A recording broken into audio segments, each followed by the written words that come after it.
Good morning, Amy. Can you hear us? Yes, I can hear you. Oh, and we hear you also perfectly well. Super. Welcome. Good Our morning. Good morning, everybody. I figured I'd appear in the forest because everyone had a nice meditation, and Yeah, this is why we're here. exactly. Now we are focused and we are ready to listen to your presentation on BFlo and how to use blockchain technology for SDGs implementation, carbon footprint management, and many more things. So, Amy, the floor is yours, and you can also share your screen. Great. Hello, everybody. Welcome to the forest. I'm speaking to you from San Francisco, California, and it's nighttime here, but I felt with everyone meditating on the forest, meditating on our purpose here, that it would be appropriate. And the image of the forest is important for me because it's part of the motivator of the work that I've been doing for many, many years.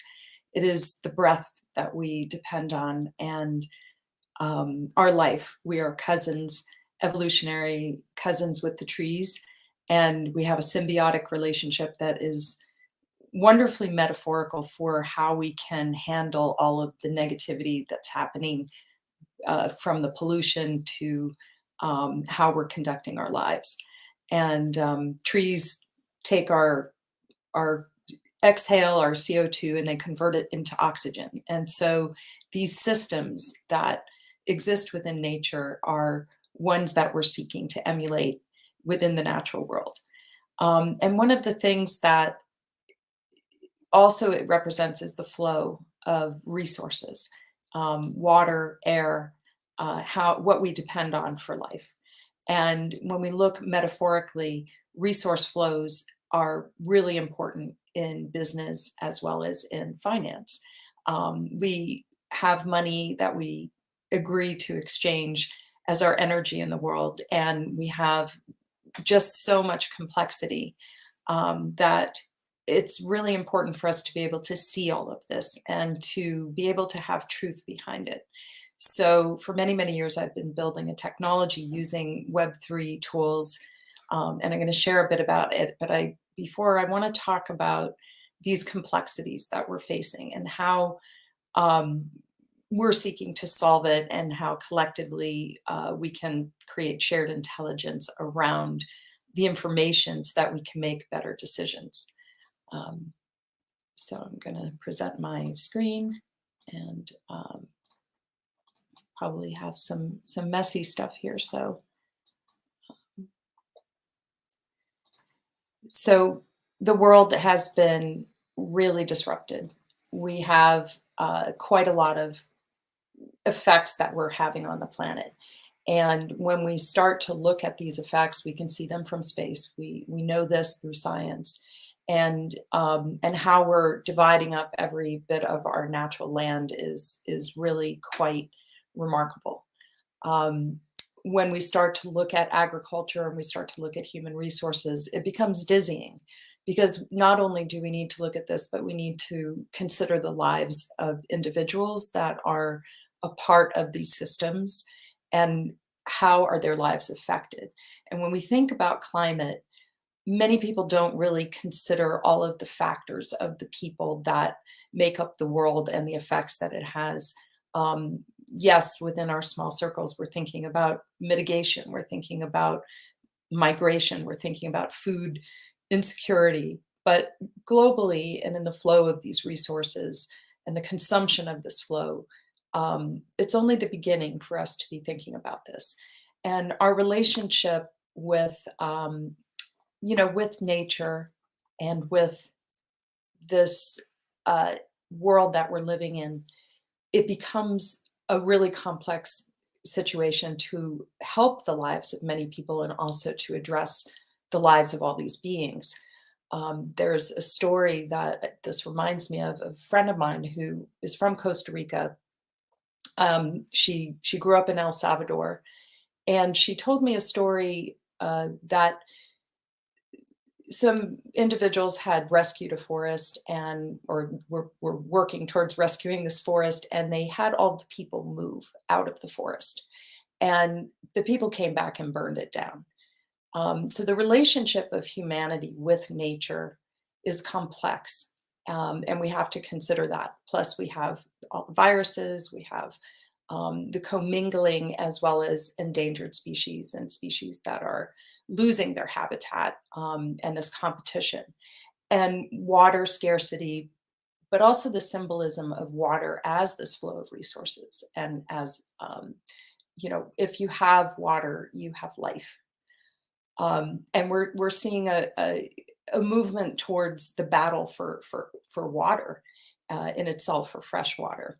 And we'll continue to see this, but we can reverse this, and we can create, opportunities using this digital technology to scale solutions. I believe that all the solutions exist, or most of them, or they're being invented. And that in the same way that we can increase the adoption of communications through email by 10 times. When email came out, everybody sent letters. You had to send 3 carbon copies if you're going to CC 3 people. And with email, the incredible increase in communication that occurred over the past few decades has been astronomical. And I believe we can use those technologies to connect the solutions that we need. And one of the issues that we're having is things are very disconnected. They're very fragmented. And we have a lot of design challenges with those fragmentations. Things are siloed. We've all heard about silos. You have corporations, and even within a corporation, you have different departments, and departments don't really know what's going on. In finance, you have a lot of invisibility just because of the pain of reporting, not necessarily due to the factors that we're all facing. There's a fatigue in data and collecting that data. So we have a lot of challenges. We also have fragmentation of that information. We have hundreds and hundreds. I think this number is incorrect. I think there's more like 600 eco labels. We have a lot of disconnected data reporting and standards. There are dizzying amounts of standards. And ways of reporting and ways of analyzing, and competition within those spaces for what is the best approach. And we have this movement towards trying to find that continuity and that standardization so that we can solve some of these issues. But it's complex, because nature and addressing nature and humanity is much more complex than little boxes. And we have ESG information. We all know the term ESG, environmental social governance, which is one of the main measurements that's under scrutiny because there's a lot of greenwashing. It's very expensive. The data creators don't get compensated. There's a lot of opacity, a lack of transparency. There's scraping that's happening. And we all know about information and truth. And when we look at this opacity, it hinders us. It hinders us in being able to make smart decisions. But there's limitations in the scope. And there's a lot of statistics, but there's lots of gaps in how we can bring that information together. So there's a huge scramble in the world to try to solve this. And what's happening, and what has been happening, is we're creating a ton of data, but it's a mess. It's just this incredible ball of information that is requiring a huge amount of processing by computers, and it's requiring a lot of ways of connecting these dots, and the dots are not easily connected. When you start to look at, let's say, furniture manufacturing, furniture could contain, one piece of furniture, wood, water that goes into making the textiles themselves, which can come from natural resources, as well as plastics, chemicals, and even steel. And each one of these have very different ways of manufacturing and different ways of measuring the pollution, as well as the impact in that relationship. And it's super, super hard to connect the dots amongst this because of this fragmentation. So we're seeing a lot of people building solutions that go vertically. There's a lot of focus on energy when we look at climate, and there's huge amounts of opportunity in other areas. And when we look at ESG or any other kind of reporting, it needs to fit into these tight little boxes for us to create some of the maps, the visualizations and things, but it is very complicated to do that. It's almost impossible to make that happen. And we don't want it. We want the diversity and we want the conversation. But the very nature of this complexity and these conversations are holding us back from this tiny timeline that we're facing to address climate change. And ESG has been coming under attack and under scrutiny by many different camps, as well as competing groups that are providing these services. Bloomberg came out with an article against MSCI for focusing their ratings on their survivability of companies. If you're thinking that you're investing in ESG, it does make sense to want to know, are you helping the planet? Or are you just simply going to survive and be not having as many losses on your balance sheet? So when we start to look at this, we have a misalignment in the values, and that's a place that we're also all trying to solve. How can we create more truth behind these ESG metrics? And it's really important that we have more visibility of what makes up those scores that we're seeing that public companies are creating. And it's exceptionally difficult when you're looking at a company that has tens of thousands and hundreds of thousands of employees, or even millions of vendors and suppliers, all coming from these different places. So measuring scope 3, being able to go down, up and down the stream, to find the information that we need in order to make the best decisions becomes incredibly expensive. And that's where we're coming in with BFlo, is creating a protocol that can help connect the world's sustainability information. How can we empower people doing good, reward them for their efforts, and shine a light on those nefarious actors? And when I'm talking about empowering people, we're empowering them with information and visibility. And if we reward them, it's about de-incentivizing the negatives and incentivizing the positives. You're going to do much better if you're working towards planetary goals within your business than you are not. And we've seen this in 2008, where companies had more survivability if they had been going through these scrutiny of being sustainable and being more conservative with their resources and knowing where it came from and shining a light. We have 40 or 50 million, I don't know what the statistics are, but it's the tens of millions of slaves in the world, in the clothing that we're wearing, in the food that we're eating. And it's very difficult to take stock of where these items are coming from, when we start looking at that as well.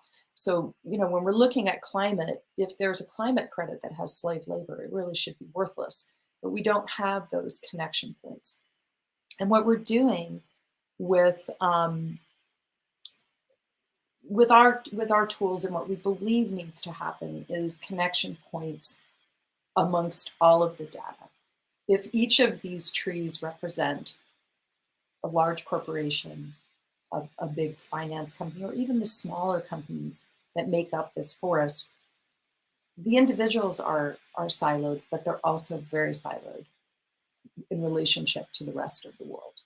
And the forest has what's called a mycelium layer, which is a fungal network that it's using to communicate, to transfer resources. So if there's a fire at one end of the forest, you're going to have other trees on the other end of the forest start to emit tannins to protect itself. If it's, a tree at the end of the forest is being eaten by a beetle, the other end of the forest is starting to produce, more chemicals to try to combat this. So we need an ability to look at and have shared intelligence across all of the different silos, and all of kind of connecting the stakeholders and giving a voice to all of those stakeholders. So many organizations, because of the complexity and because of just the nature of creating technology and the nature of business, you got to focus and kind of narrow the lane.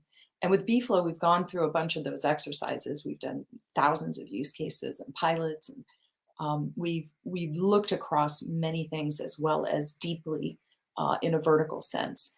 And there's a lot of really great solutions that are out there and that are being built, but we're not seeing a lot of dot connecting.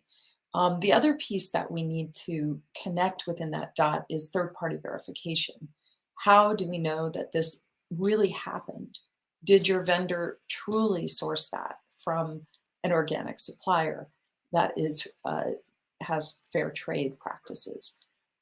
So when we start to look at this, we need to have this transparency, but we have a lot of competing factors within the way that the world works, within competition between companies for vendors not wanting to disclose all of their information, fear of sharing information, as well as privacy issues, GDPR, and tons of other types of things like regulations that really inhibit the ability for us to freely share this information and also to embrace this, that there's this fear of competition, this fear of, and also the megalomania of, well, I've got to have all this information. You're going to be the biggest. We're going to be the biggest because we have all of this.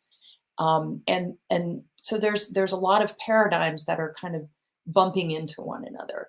And when we start to really look at how we can connect these dots, these disparate elements, I saw about 5 years ago that the world was beginning to embrace the Sustainable Development Goals. And I started to see, after going through these exercises of looking at all of this data and really trying to understand the complexity of it and how to build a solution, I started to see this common theme of banks, finance groups, corporations, governments, nonprofits, all singing the song of the Sustainable Development Goals. And I realized that that is a great place for us to connect impact to climate. So we can start to see, did that climate credit create jobs for people, create food? Did it come from a city? Did it involve smart city technology? Is it part of a circular process? Is it part of an investment in a forest that's creating carbon credits? And all of these things are very different. And when we look at a carbon credit, we don't see that. And in the same way, we don't see companies and what they're covering up. Or one company might look exactly the same as another company when we start looking at their scores, because they have done it right and they've met those particular pieces within the puzzle that we're connecting the information to. But one company may be doing terrible things to their employees and the planet, and another company might be doing everything right, down to the way that they provide child care or empower each of the employees to own it, or every bit of their products are created with circularity in mind or with their sourcing in mind. So when we start to achieve our 2030 goals, we can double down on solving the problems of the world by having more consciousness and more awareness of the impact that we're having in the deployment of that capital. And with BFlo, we've examined, so BFlo is a protocol, and we're putting it into these different tool sets to kind of study and understand, as well as engage around different types of use cases, but then enable the dot connecting that will happen. So we've been building applications on top of this protocol, from mapping impact from a geographic visual sense, dashboards that can help you look at what is going on, different kinds of engagements that might involve individuals and rewards, and pulling in new products so that you can, like fashion that's no longer needed. You have all kinds of apparel companies that are enabling people to sell back their clothing, as well as electronics companies that people are bringing in their electronics. So how can we help connect the dots there? Circular tools that then also can enable us to create carbon credits, or how can we look at the impact of that carbon credit and attach the SDGs. And one of the main things that we've created is what we're calling an SDG fingerprint, which is an impact reputation. And we're using Web3 technology to facilitate the power of data defensibility with empowering individuals to own their own data, and not just individuals, but companies, as well as finance. Each have their own story that they're telling in the world, and they're doing so to meet regulatory pressures, and they're doing so to meet investor demands.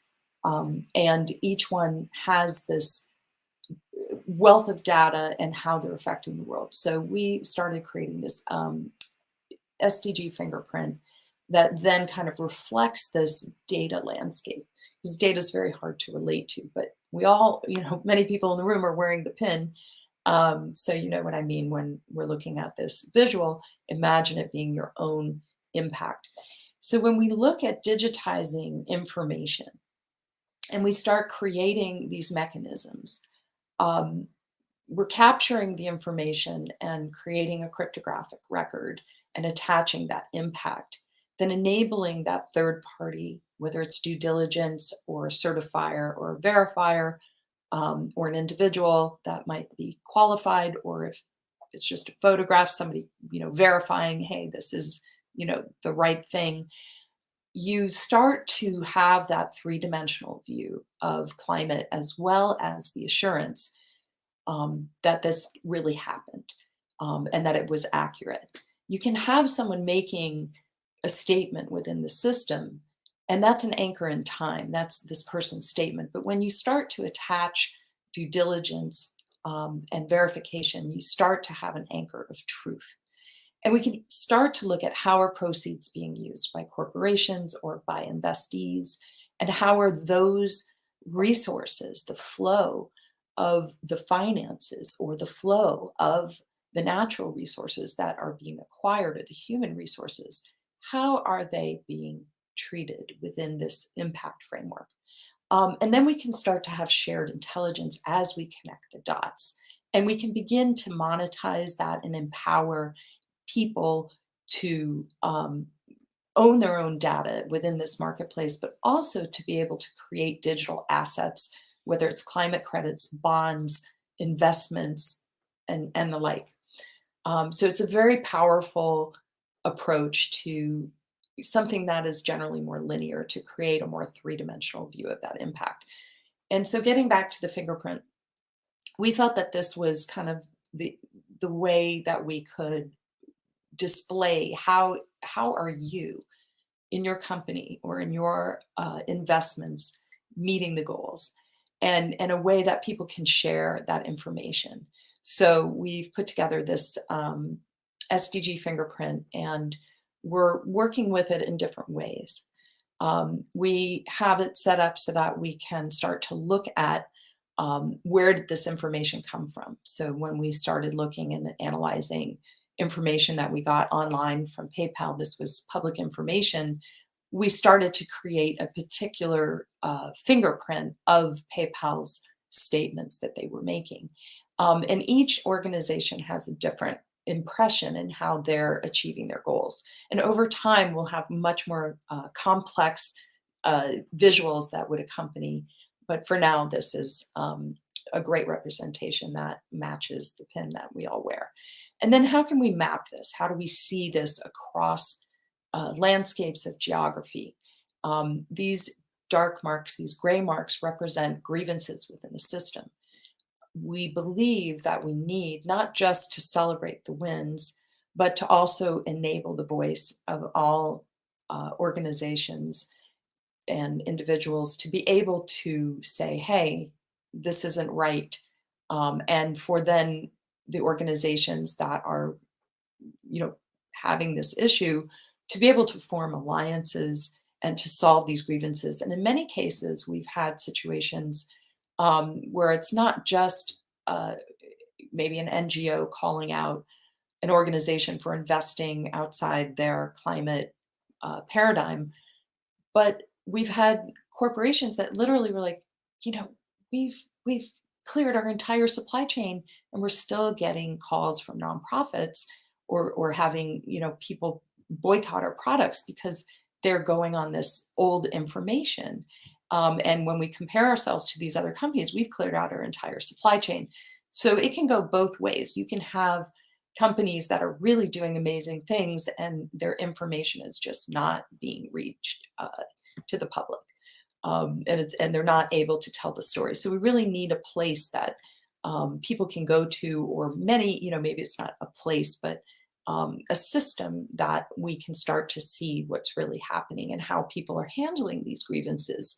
And if a vendor has slave labor in the system, where they're needing to be addressed for their supply chain, are there geopolitical issues that are going to keep us from being able to solve that? Or is this something where we need to create childcare and think about the resourcing? So how can we start to solve these problems by de-incentivizing the slave labor, but also to be caring for these communities that might have no other choice, and understanding the geopolitical relationships that affect each of them. And being able to see what's happening in one place. Has this been verified? Is it even going to be verified? Has it failed? And what are those impacts? What kind of a project is it? How many credits are there? What kind of credits? Is it a plastic credit? Is it a water credit? There's not just carbon credits. There's renewable energy. There are voluntary credits. There's so many different kinds of environmental credits.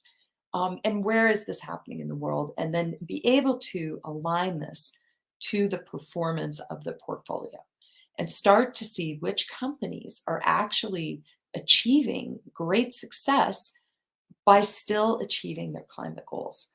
And I think that's when we can start to learn from one another what is working and what isn't. Until we have these, very clear, defined maps that account for the complexity, we are still going to be struggling in this dizzying space to make sense of it. And we've been wrapping this into carbon credits and how can we have a three-dimensional credit that then offers the ability for somebody to see the original claim. When we start to digitize these credits, it's very hard to know where it comes from. And there's been a lot of scrutiny in using Web3 technology to create digitally traded carbon credits when you can't see the origination of that. And then how can we empower the project owners? How can we take this, see that original claim, but also enable and empower the project owners to be able to make those credits themselves? Because right now you have these projects and they're selling their credits for $5 to $15. And then further down the line, these credits are being sold for, $60, $70, $80. And you have middlemen who are capturing a lot of money. And that money is being taken out of the flow of solving these problems, where it should be creating a new system, maybe a new bus system that is all electric, or a circular system that can bring more resources to the table without having to mine it in the ground or be tearing up the earth. So we have a lot of reasons why we need to be able to do this. And I'm going to just switch over here. It's a little tricky. I tried to do that earlier, so I'm just going to switch. I went and had some video. So I'm just going to show you a little bit of what happens when you use BFlo. So we have these fingerprints, and someone can make a commitment, which is, I'm going to do this, an action, which is something that's done that has great impact, but maybe no money, or a transaction, or they can choose more and they can file a grievance. And so in this case, we're looking at a carbon credit that's a Vera certified carbon credit. These are all modeled. We took these for demonstration purposes so that we could demonstrate this to you. And then as part of that, we're selecting the different goals that are appropriate, and the indicators and the targets. And then targets and indicators.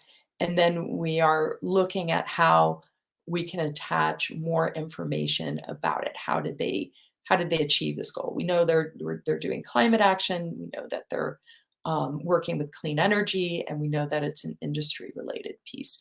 And then to capture just some of the top information that relates to the project, and being able to attach the certificate and see it within the system. And then we're making these fingerprints, which then go into the blockchain. We're using Polygon, which is a low impact technology, and then have the ability to go back and see that fingerprint within IPFS, which is a decentralized store of information. So now we have this fingerprint that belongs to the project owner, and we're going to then kind of marry it into the credit, be able to digitize that. So they go in and they check in and pull their claim. It shows which one's verified. They're able to name it, create the number of tokens, attach any more information, and then digitize it. And only people who own these reports and these credits are able to mint and create these. And this QR code brings you back to the credit information that was filed. So it's really an exciting tool so that you can be able to have more transparency and more visibility by coming back to the originator. So when we start to look at these different tool sets, we start to see ways that we can tie this impact. And these are just different projects that we were working on from, how can we look at carbon in relationship to slavery and the cocoa supply chain within capturing carbon credits on the ground, attaching satellite information and other forms of verification from IoT to machine learning. And then looking also at really interesting use cases where you have a nonprofit that works with food waste and with some local groups, and they named Food Shift. So we have Bay Area Green Tours, and they're working with Food Shift, and they give these tours to LinkedIn, which is a corporation, and the employees have a wonderful time. And then LinkedIn started sourcing their food from the local vendors. So now you have a real exciting circle of contribution within the community where you have employees who are getting great food, local food, saving the climate by not, having the food shipped from Chile or other parts of the world, supporting local businesses, and having a really good time.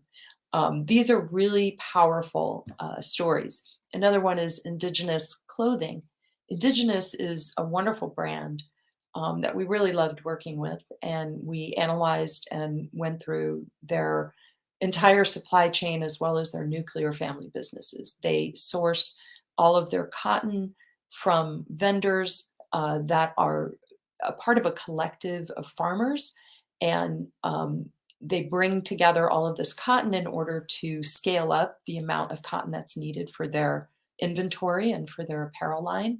And then it goes through the processing at the mill, and then there's a whole coordination team that works with many, many different nuclear family businesses, which is a legal entity within Brazil, sorry, not Brazil, Peru, that enables these artisans to work in groups of 10, and they'll get their jobs. Maybe it's creating the fabric, or the next one is sewing on the buttons. And so they coordinate and source, and this is very, very time consuming. So when you start to try to bring people out of the sweatshop and into scenarios that are healthy, that are going to bring them out of poverty and give them good lives and a good livelihood, it requires a lot of work. And so this is where automation in the process of coordinating these collectives of cotton growers to these collectives of artisans, in being able to bring it together. So now you have an organic clothing that has helped people out of poverty and I feel just so great wearing these clothes, knowing that there's no slave labor. So, so there's a lot of different ways that information and impact can be tied to climate activities and engagements. And we're using technology that is climate friendly. And we're part of the Climate Change Coalition, which this is a a session as part of. And we really believe that blockchain technology can solve these issues, but that it doesn't have to be a blight on humanity. We're going to be having some labs that address SDGs, climate, finance, and circular. And in many cases, you might have use cases that involve two or more, and sometimes all of these categories. And how can we use this to move our solutions further? So I just wanted to take a moment to say that we're really excited about what we're doing, but we're also facing a lot of complexities. And I think the complexities that we're facing are similar to what everybody's dealing with. Blockchain represents this wonderful opportunity to create this truth and to create these anchors in time, as well as these anchors of truth. But we also have this issue of regulatory pressure. We have issues of being able to address the way business is today. And it becomes a need for us to kind of balance. We have GDPR, how do you handle people's privacy? And when you put stuff on the blockchain, you can't really take it back. So these visions of us being able to marry all of these stories together might not be possible from a legal perspective for the rights of people's privacy. So we start dealing with more and more complexity as time goes on. And I'm not sure how we're going to solve some of those things. And then we have the regulatory issues within the United States in being able to, and other parts of the world, being able to use tokens, which might be required to create governance within these systems, as well as to reward people for participating and to pay them for their data. So while we can have this technology, it may be more difficult to bring them to the forefront because of these complexities. So I think Miro might be signaling me that the session is done. So thank you, everybody, for listening and learning. Thank you very much, Amy, for this in-depth look into how blockchain technology can concretely help companies, individuals, everyone to be more aligned with the community of life on this planet and to have really to lead a low carbon life and add to the fight against the climate crisis. So good to have you, and to have you as a climate change coalition member, and we will work also together in the context of Glotcha on some of the topics like identity management for citizens and other things, and also in the culture, digital art for culture, and digital art for climate, and other initiatives. So thanks for having been with us. It's very late in California now, but it's certainly worth that you have been with us. Thank you very much, and all the best. See you soon. Thank you, everybody. Bye.